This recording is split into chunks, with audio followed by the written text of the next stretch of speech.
તો બાળકો લાસ્ટ લેક્ચરમાં આપણે શેની વાત કરી હતી? કોણીય વેગમાન સંરક્ષણના નિયમની વાત કરી હતી અને બીજી રેખીય ગતિમાંથી ચાક ગતિમાં કઈ રીતના જવું એની વાત કરી. આજના લેક્ચરમાં આપણે વાત કરવાના છે શેની? આજે આપણે વાત કરવાના છે બેટા ગવડતી ગતિ. કોની? ગવડતી ગતિ. હાલાકી જો 11th વાળા 12th ના નીટને સેશનમાં કાલે સાંજે હતા એટલે અમને થોડુંક ઇન્ફોર્મેશન તો મળી જ છે, ડિટેલમાં મળી છે. બટ આજે આપણે ફરી એકવાર એ ચર્ચા કરીશું અને એની રેકોર્ડિંગ બી થશે એટલે તમને રેકોર્ડિંગ બી મળશે એટલે તમે ગવડતી ગતિને ફાઇનલી બહુ જ સરસ રીતના કરી શકશો. હવે ગબડે ત્યારે શું થાય? કોઈ પદાર્થ વર્તુળાકાર હોય અને એ ગબડે તો શું થાય એની ચર્ચા કરીએ છીએ અને ગબડવાની શરતની પણ વાત કરીશું કે ભાઈ કોઈ પદાર્થ સરકતો હોય અને ગબડે તો સરકે ક્યારે ને ગબડે ક્યારે. તમને આ વસ્તુ ખબર હોવી જોઈએ. કોઈ વસ્તુ સરકે ક્યારે અને ગબડે ક્યારે એ વસ્તુ જાણવા માટે તમે એક સિમ્પલ એક્સપેરિમેન્ટ કરી શકો છો કે ગબડવું અને સરકવું કોને કહેવાય. એક પાટિયું લઈ લો અને એમાં પેન મૂકો આ રીતે, તો આ કરો તો આને સરકવું કહેવાય. દેખાય છે ને? આ પેન આપણે મૂકી તો આ પેન સરકે છે. પાટિયું છે? યસ, પાટિયું બી છે આપણી જોડે. તો એનાથી આપણે સમજી શકીએ સિમ્પલ કે આ પદાર્થ છે તો અત્યારે શું થાય છે? બોલો. આને સરકવું કહેવાય. શું કહેવાય? સરકવું. ક્લિયર? હા કે ના? આ શું થાય બેટા? સરકે છે. એટલે આ સરકવાની વાત થઈ. સિમિલરલી ગબડવું કોને કહેવાય? તો કદાચ આ ગબડે, કદાચ 100% ના કહી શકે પણ આને ગબડવું કહેવાય. હા કે ના? આને શું કહેવાય? ગબડવું. તો ક્યારે પદાર્થ સરકે અને ક્યારે ગબડશે અને સરકવા અને ગબડવામાં શું તફાવત છે એની ચર્ચા આપણે આજે કરીશું. તો બેટા ટોપિક રહેશે આપણો, બધા ટોપિક લગાવો ચોપડીમાં નહીં નોટબુકમાં. એને આપણે કહીશું ઇંગ્લિશમાં rolling motion.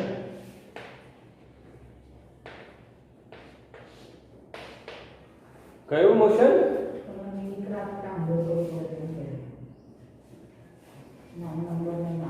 Rolling motion. Rolling motion કોને કહેવાય ને ક્યારે થાય? તો એના પહેલા આપણે ચર્ચા કરીએ. રોલિંગ મોશન પહેલા આપણે ચર્ચા કરીએ બેટા કઈ વાતની એ ખાસ ધ્યાન આપીશું. રોલિંગ મોશન પહેલા આપણે સરકતી ગતિની વાત કરીએ.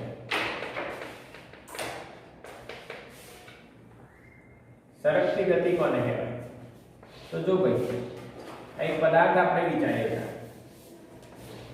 એક પદાર્થ આપણે વિચારીએ જે ગબડી શકે એવા આકારનો હોય, ગબડી શકે એવા આકારનો હોય.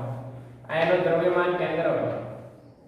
તો જો આ સરકતો હોય તો અહીંયા જે કણ છે દ્રવ્યમાન કેન્દ્ર છે અને આ જે કણ છે આનો વેગ vcm હોય, આનો વેગ vcm હોય અને આનો વેગ vcm હોય. બધાનો વેગ સમાન હોય આને આપણે રેખીય ગતિ અથવા સરકતી ગતિ કહીએ છીએ. કઈ ગતિ કહીએ છીએ બેટા? સરકતી અથવા રેખીય ગતિ આપણે આને કહીએ છીએ. બિલકુલ ક્લિયર? હા કે ના? Yes or no? મેસેજ કરો ફાસ્ટ. યસ યસ, સમજાઈ ગયું. સરકતી ગતિ આવડી ગઈ. પછી આને આપણે રેખીય ગતિ પણ કહીશું. ઠીક છે? રેખીય ગતિ જે આપણે ચેપ્ટર 3 માં ભણ્યા. પછી આપણે શું વાત કરી ચેપ્ટર નંબર 7 માં બેટા? ચાક ગતિ. તો ચાક ગતિમાં એક ગરગડી તમે માનો. શું માનો બેટા? ગરગડી. આ એનું દ્રવ્યમાન કેન્દ્ર છે. એમાંથી પસાર થતી અક્ષને અનુલક્ષીને એ ઓમેગા થી ગોળ ગોળ ફરે છે. તેના દ્રવ્યમાન કેન્દ્રનો જે રેખીય વેગ છે, જે આ દિશામાં વેગ છે, કેટલો હશે? 0. માની લો આની ત્રિજ્યા r છે, તેનો આ જે કણ છે એ આમ ફરી રહ્યું છે, આમ ફરી રહી છે એટલે આનો વેગ થશે ઓમેગા * r વોટ. આનો પણ આ દિશામાં ઓમેગા * r થશે. યસ ઓર નો? તેને આપણે VR કહી શકીએ. VR તમારી ઈચ્છા જે કહો VR કહી દો. હા કે અને કઈ ગતિ કહેવાય બેટા? ચાર ગતિ કહેવાય. કઈ ગતિ કહેવાય? ચાર ગતિ કહેવાય. અને ત્રીજી ગતિ જે આપણે ભણવાના છે જેને ગબડતી ગતિ કહેવાય. એ આ બંનેનો સરવાળો એટલે આય થાય અને આય થાય તો જ ગબડે. એક્ઝામ્પલ સમજો અને પછી નિર્ણય લેજો. તો કે બેટા ગબડતી ગતિમાં શું થાય?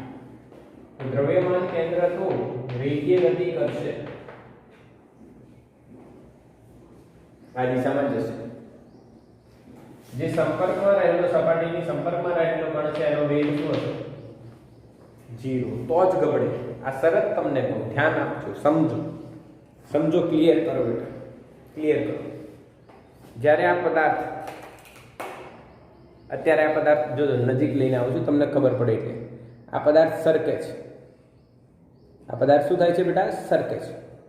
પણ જ્યારે એ ગબડે ત્યારે એનો સંપર્કમાં રહેલો કણ સ્થિર હોય તો જ એ ગબડે ને. જે સ્થિર ન હોય ને આગળ જતો હોય તો એ શું થાય? સરકે. તો ગબડવા માટે જે અહીંયા સંપર્કમાં જે કણ છે એ શું હોવો જોઈએ? સ્થિર. આ ગબડવાની કન્ડિશન.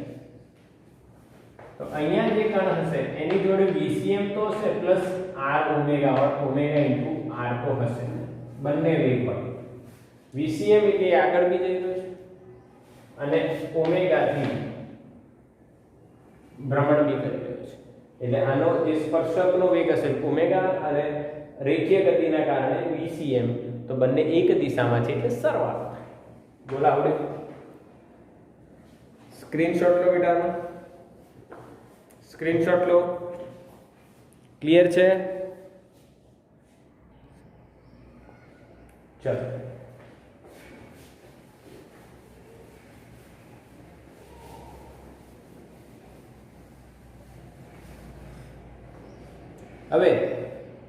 હવે વાત કરીએ અહીંયા ગબડતી ગતિ વિશેનું એનાલિસિસ ડિટેલ કરીએ. એને આપણે સમજીએ એટલે આપણે જે ગબડતી ગતિ છે એનું એનાલિસિસ કરીએ. હવે એનાલિસિસમાં શું કરીએ એમ ડિટેલમાં સમજીએ કે એમાં શું થતું હોય છે. તો ભાઈ આપણે અહીંયા એક ચક્કર લઈએ, એક પદાર્થ લઈએ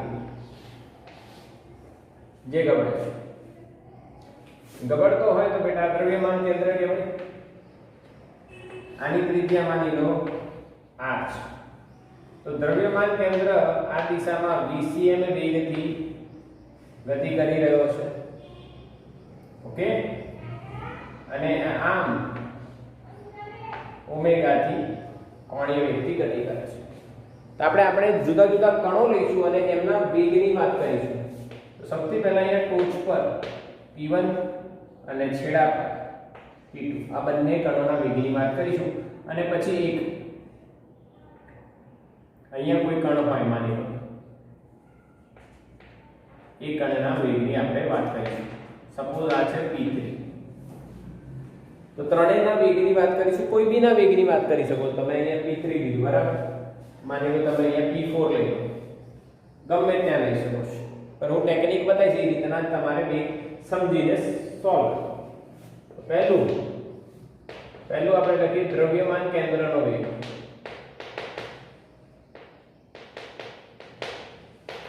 ભાઈ V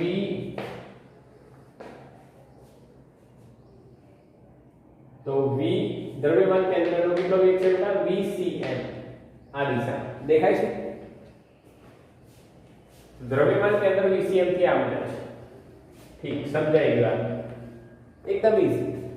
એ ચાર ગતિ નથી કરતો કેમ કે કેન્દ્ર છે એ રેખીય ગતિ કરશે. ચાર ગતિ નહીં કરે, બહુ સૂક્ષ્મ કેન્દ્ર છે એટલે સૂક્ષ્મ છે. હવે P1 નો વેગ જો હું V1 લખું તો ધ્યાન આપજો, અહીંયા મારે લખવું પડશે VCM પ્લસ VR.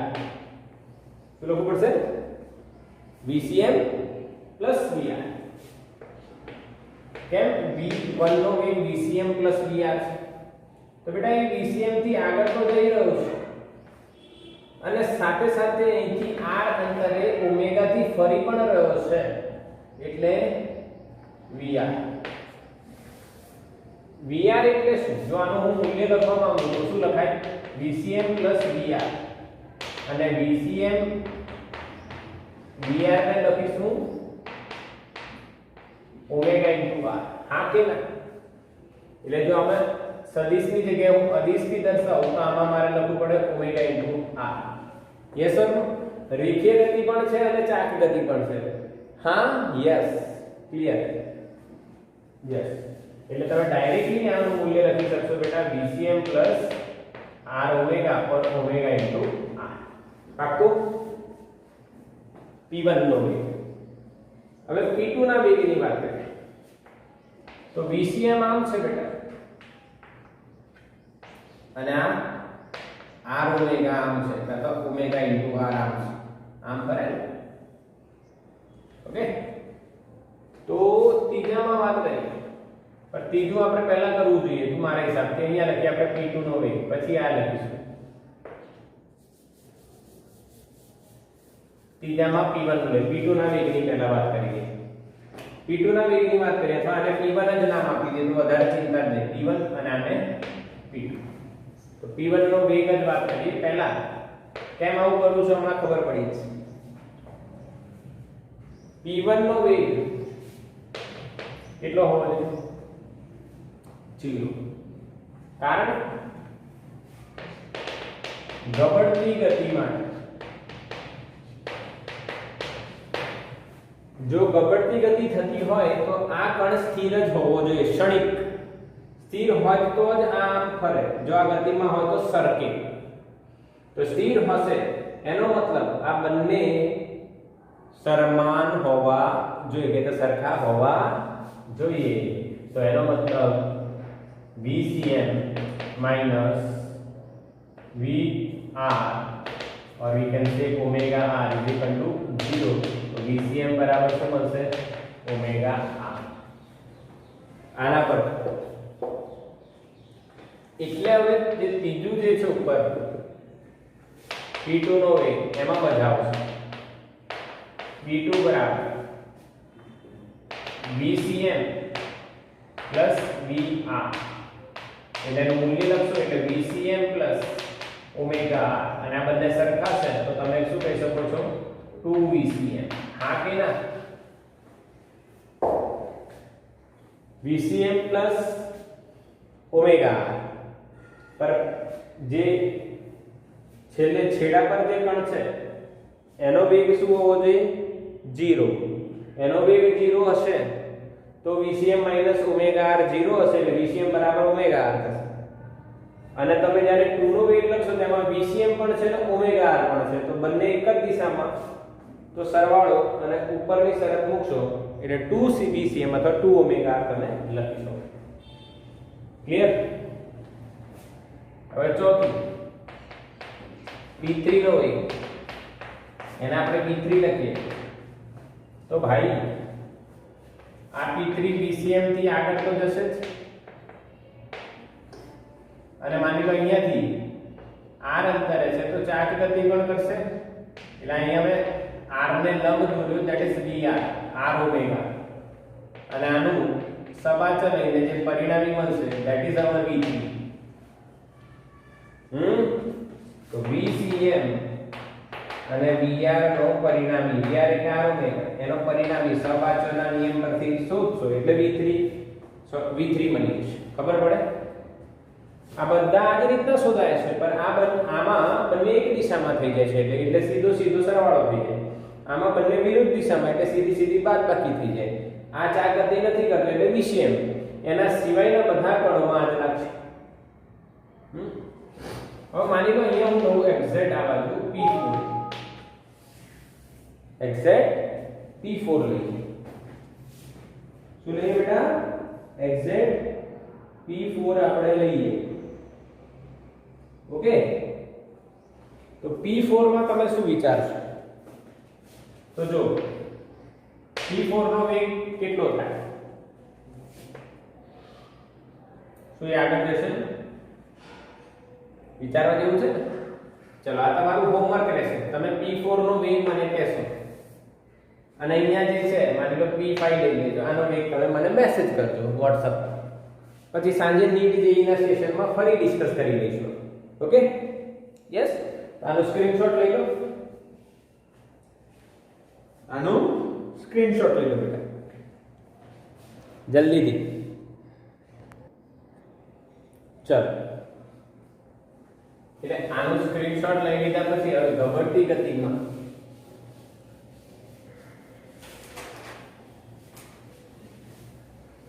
જ્યારે ક્વેશ્ચન પૂછાય ત્યારે કેવો ક્વેશ્ચન હોય છે તો માની લો આ h ઊંચાઈ છે અને અહીંયા ખૂણો થીટા છે. અહીંયા એક વર્તુળાકાર આકાર ધરાવતો પદાર્થ છે જેની ત્રિજ્યા r અને દળ m છે, જે ગબડીને નીચે આવે છે. જે ગબડીને નીચે આવે છે. તો આમાં પ્રશ્ન કેવો પૂછાય, કયા કયા પ્રશ્નો પૂછાય? તો એનો અહીંયા વેગ કેટલો, એ ગબડે તો કેટલા પ્રવેગથી ગબડે છે અને સમય કેટલો લાગે છે. આવા ત્રણ પ્રશ્નો પૂછાય. હા કે ના? ત્રણ પ્રશ્નો પૂછાય બેટા. વેગ, પ્રવેગ અને સમય કેટલો લાગે છે ગબડીને નીચે આવે.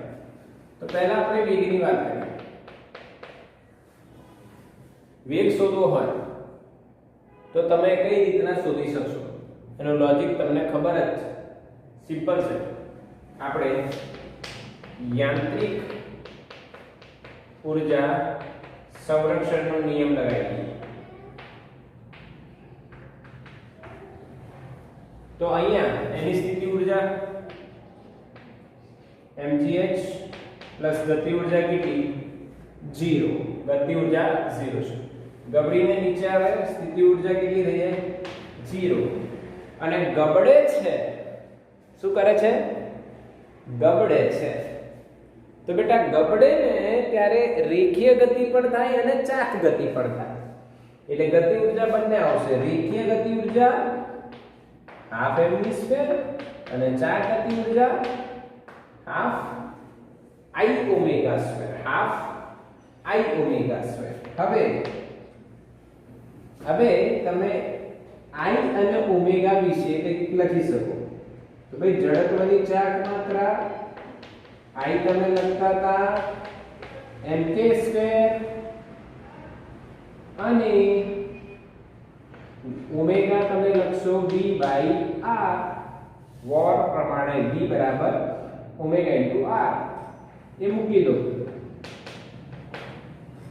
તો તમને શું મળશે? અહીંયા mgh તો એઝ ઇટ ઇઝ, સામે half mv² be as it is plus half I ની જગ્યાએ mk²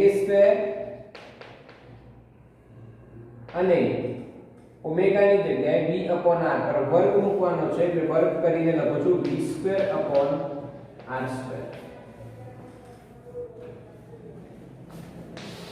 હવે આમાં mgh તો બરાબર છે ડાબી બાજુએ, પણ જમણી બાજુ સરખું દેખાય. Half mv², half mv². તો આખું હાફ mv² કોમન કાઢી લો બ્રેકેટમાં. અહીંયા બધું બહાર જતું રહેતું 1 પ્લસ અહીંયા જો હાફ mv² જશે તો k અને r વધી જશે એટલે k²/r².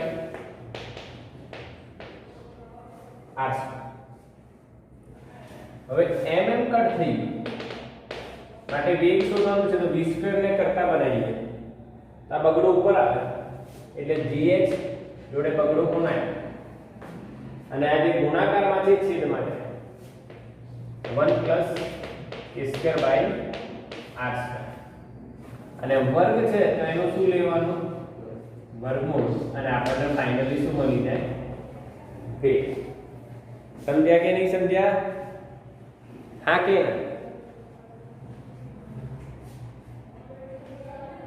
બોલો, મેસેજ કરો બેટા, બોલો, મેસેજ કરો. યસ ક્લિયર આવી ગયો. હા, એકદમ ઈઝી. સિમ્પલ. હવે જો પદાર્થ સરકતો હોય તો k²/r² તમારે કેટલા લખવાના? 0. જો k²/r² 0 છે તો v નું સૂત્ર થશે √2gh. v નું સૂત્ર શું થશે? √2gh. આ તો આપણને ખબર જ છે. જો આ પદાર્થ સરકીને અહીંયા આવતો હોય તો આ 0 થઈ જાય, ચાર્જ ગતિ 0 થઈ જાય. આ 0 તો બચે શું? mgh બરાબર હાફ mv², mm કટ તો v² બરાબર 2gh, તો v બરાબર √2gh. પાક્કું? હા કે ના? આવડ્યું? યસ, આવડી જાય. બિલકુલ સિમ્પલ. ચલો આનો સ્ક્રીનશોટ લઈ લો ફટાફટ.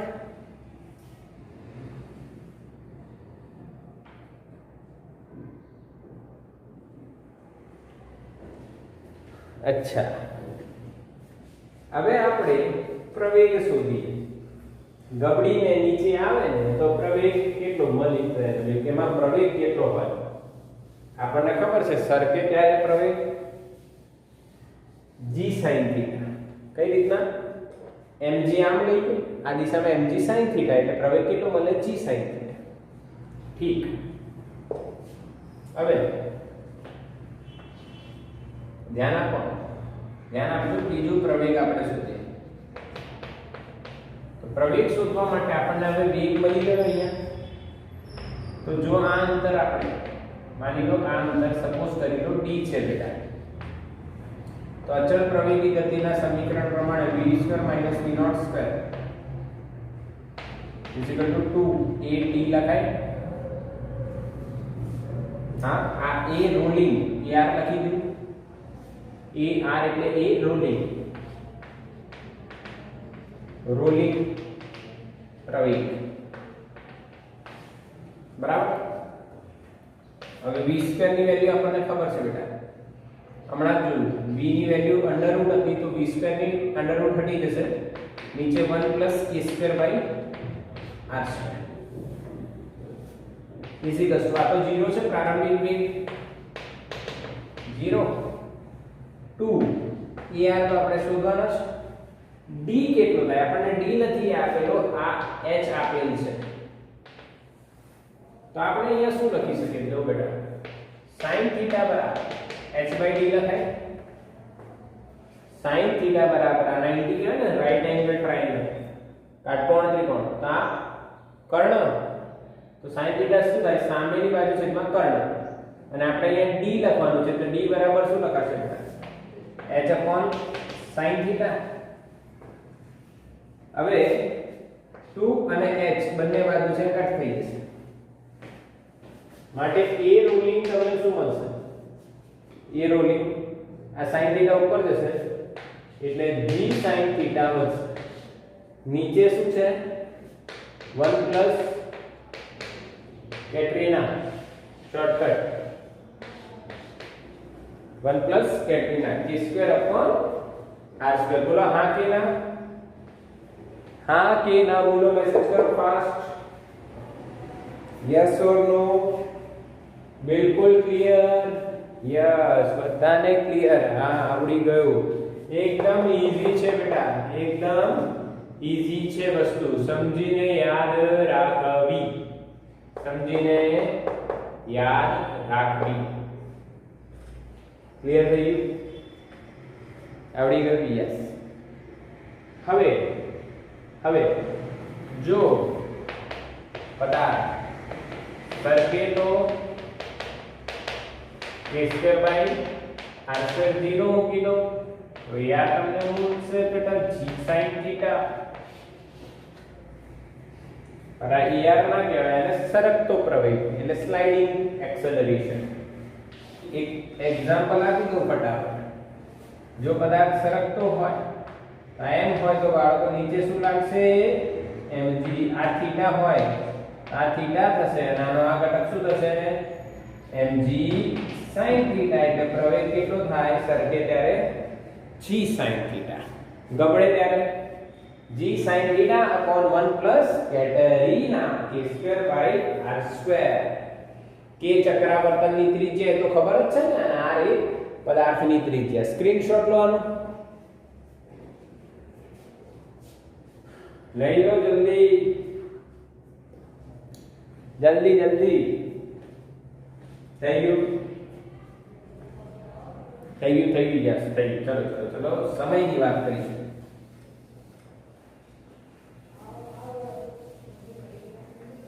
હવે એને નીચે આવતા સમય કેટલો લાગે? યસ, હા, ચલો સરસ. અહીંયા જો લાઈવ મીટિંગ ઓવર થઈ જાય તો ફરી જોઈન કરી લેજો બેટા. લાઈવ મીટિંગ ઓવર થઈ જાય તો ફરી જોઈન કરી લેજો. ઓકે, ચલો અહીંયા વાત કરીશું. ત્રીજો પોઈન્ટ, સમય શોધવાનું. એવું કહે છે સમય કઈ રીતના શોધાય? આવો અચળ પ્રવેગી ગતિનું સમીકરણ લાવો. d બરાબર v0t plus half at². a t માં a કયો? રોલિંગ.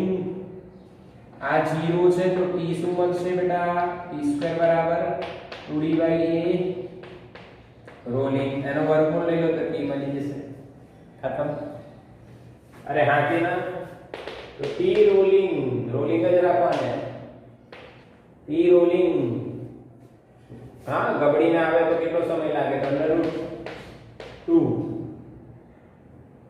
d ની વેલ્યુ કેટલી? h/sin θ.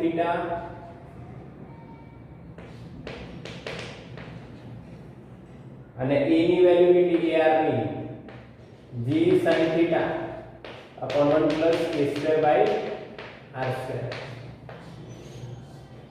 ક્લિયર? યસ. હવે શું થશે? તો ભાઈ 2h g sin θ sin² છેદનો છેદ અંશમાં લઈ લો 1 plus k²/r². તો તમારે sin θ ને બાદ લેવો હોય તો લઈ શકો છો. sin² θ એનો વર્ગમૂળ sin θ થાય. આ કહેવાય dr. રોલિંગ થઈને નીચે આવવા માટે લાગતો સમય.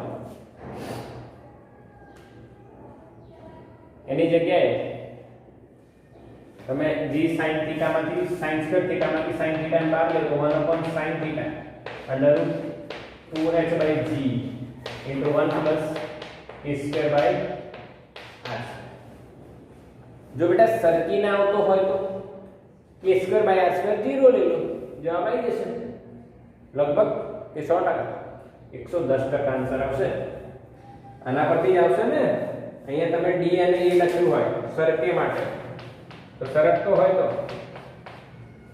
તો શું લખો? t સ્લાઇડિંગ બરાબર √2da સ્લાઇડિંગ.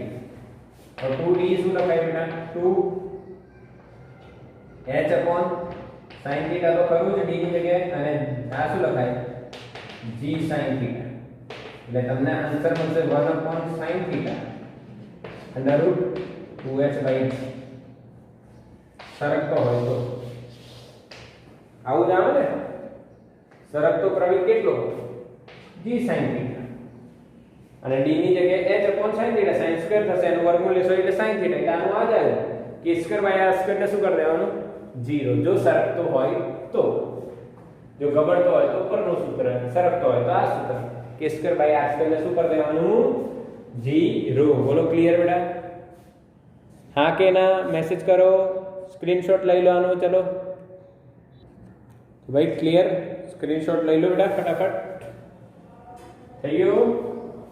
ચલો તો આપણે દાખલો ગણી નાખીએ. છેલ્લો દાખલો છે NCERT નો ઉદાહરણ 7.16. 7.16 ક્લિયર? તો બેટા ઉદાહરણ નંબર 7.16.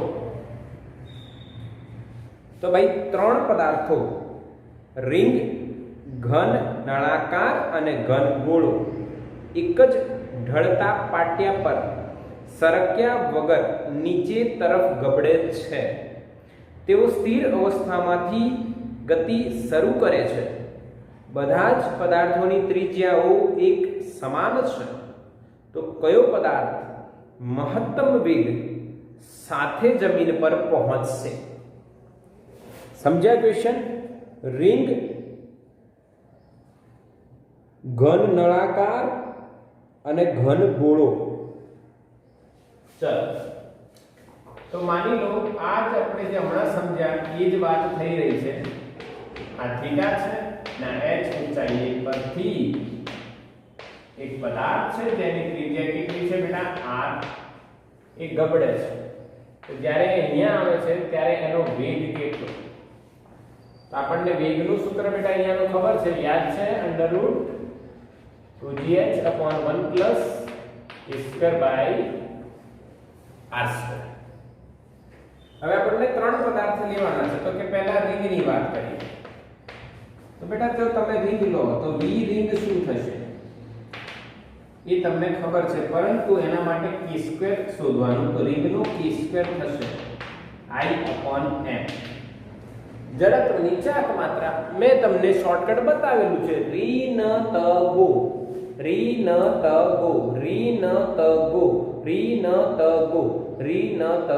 યાદ છે? 1/2 પછી આનું 1/2, આનું 1/2 1/4, આનું 2/3 2/5। આ તો રિંગ છે તો 1/1 1/2। અહીંયા જે ભ્રમણ થશે એ દ્રવ્યમાન કેન્દ્રમાંથી પસાર થતી અક્ષ અને એના સમતલને લંબ તો I બનશે બેટા 1mr²/m એટલે કયું? તો p ની જગ્યાએ શું મૂકશો તમે રિંગમાં? r², 2gh/1 k ની જગ્યાએ r²/r², કટ 1 + 1 2 2 કટ એટલે જવાબ શું આવશે? √gh। બોલો હા કે ના બેટા?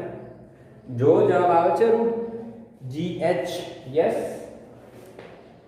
બીજું છે ઘન નળાકાર એટલે નક્કર નળાકાર, તેના માટે k² શોધવું પડશે, I/m થશે। I કેટલું થાય ઘન નળાકારનું? બોલો ઋ-ન-ત-ગો, ન એટલે નળાકાર પર ઘન છે, નક્કર છે, પોલાનું પહેલા આવે પછી નક્કરનું આવતો 1/2 1 1/2 તો અહીંયા આવશે 1/2 mr²। આગળ m કટ તો r²/2 મૂકીશું કોની જગ્યાએ? k ની જગ્યાએ। તો v નળાકારને ઇંગ્લિશમાં સિલિન્ડર કહેવાય બેટા। √2gh/1 k²/r²। તો k² ની વેલ્યુ મળી બેટા r²/2 અને નીચે r² છે એટલે કટ 1 + 1/2 2gh/1 + 1/2 3/2 તો બેટા આન્સર આવશે 4gh/3 નો રૂટ। આ v સિલિન્ડર નક્કર નળાકારનો વેગ। બોલો પાક્કું? હા કે ના? Yes yes yes. ત્રીજું બેટા ઘન ગોળો એટલે નક્કર ગોળો તો અગેન સેમ k² બરાબર શું કરીશું બેટા? I/m। k² બરાબર શું કરીશું બેટા? I/m। અને ઘન ગોળાનો I કેટલો નક્કી કરો? ઋ-ન-ત-ગો ગોળાનું છેલ્લું 2/3 2/5, 2/3 પોલાનું અને 2/5 નક્કર। અહીંયા શું આવશે? 2/5 mr², m ગયું શું હશે? 2/5 r²। આખી સ્ક્વેરમાં આ સૂત્રમાં મૂકીશું તો v સ્ફિયર, ગોળાને સ્ફિયર કહેવાય, 2gh/1 + k², એની જગ્યાએ શું લખીશું? 2/5 r² અને છેદમાં r² તો છે, r² ગયા તો આપણને શું મળશે બેટા? 2gh તો ઉપર છે, નીચે 1 + 2/5 લસાવીશું તો 5 ને 2 7 ભાગ્યા 5 5 ઉપર જશે એટલે 10 ભાગ્યા 7 GH રૂટ કોનો વેગ સૌથી વધારે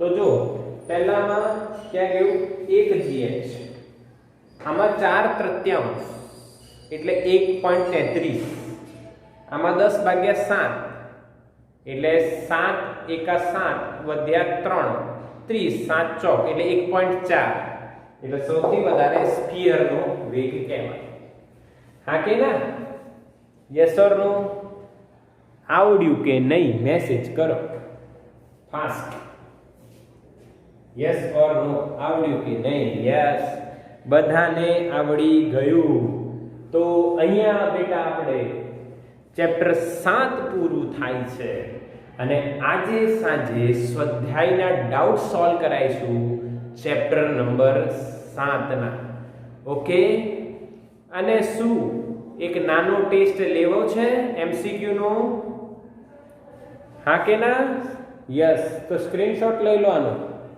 રેકોર્ડિંગ બંધ કરી દઈએ આપણે